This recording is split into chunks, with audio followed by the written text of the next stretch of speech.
Ito po yung computing na hacks na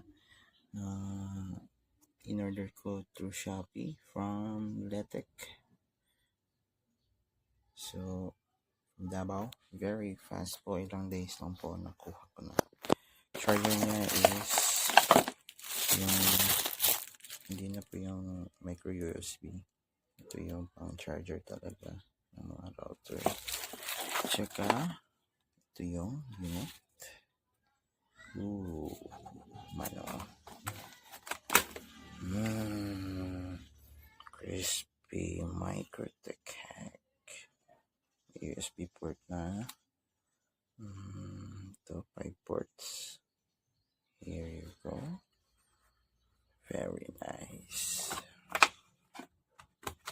Well packaged po. And fast delivery. Thank you po.